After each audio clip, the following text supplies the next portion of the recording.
War impacts wildlife both directly and indirectly. Wild animals may be exploited by soldiers for bushmeat, or their parts can be sold to finance operations. War can also exacerbate local poverty, causing communities to turn to poaching and the bushmeat trade to survive. Large numbers of people fleeing the country as refugees may need to travel through wildlife habitat in order to avoid detection.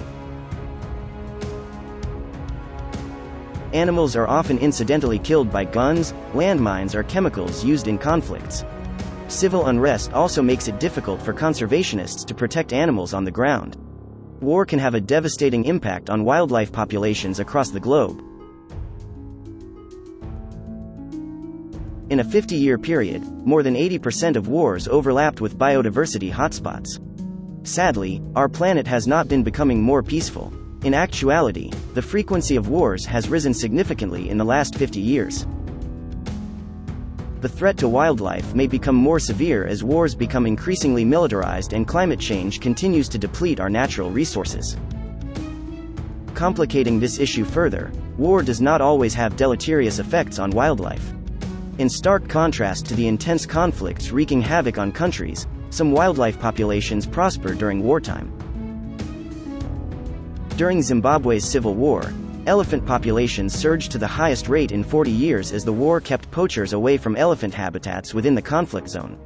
And as we recently reported, wildlife is currently thriving in the demilitarized zone between North and South Korea due to the lack of human disturbance. Although the threat of war is not universal, the overall trend indicates that war is largely detrimental to wildlife. Just like war itself, wildlife conservation during wartime is nuanced and multifaceted.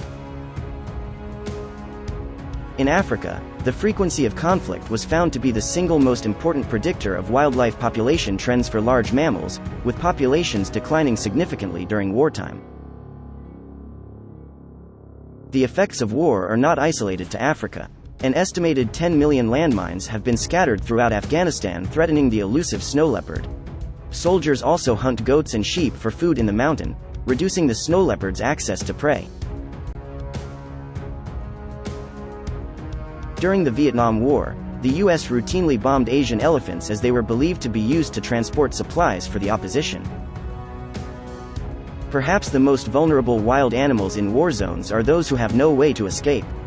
Animals living in zoos may be left to languish during wartime. When the Syrian war broke out, wild animals living at a theme park became trapped in the conflict. The zoo was situated in an area controlled by rebel forces, and the animals slowly began to die off from disease, starvation, and bombings. The zoo had an estimated 300 animals before the war, but the population dwindled to just 13. These remaining animals were successfully relocated out of the conflict zone by animal welfare group 4 Paws, National Geographic reports.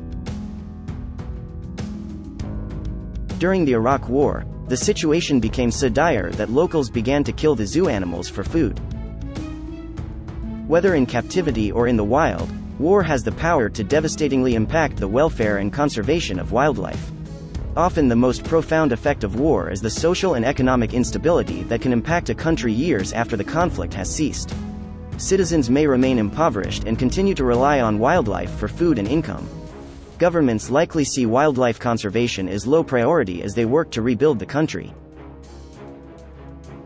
Despite the pervasive nature of wars, war has rarely resulted in a total population collapse. Even Gorongosa National Park, which lost over 95% of its wildlife during Mozambique's civil war, has rebounded. Post-war efforts to alleviate civil unrest and poverty can also benefit wildlife by controlling the flow of weapons in a country and reducing people's reliance on wildlife for income.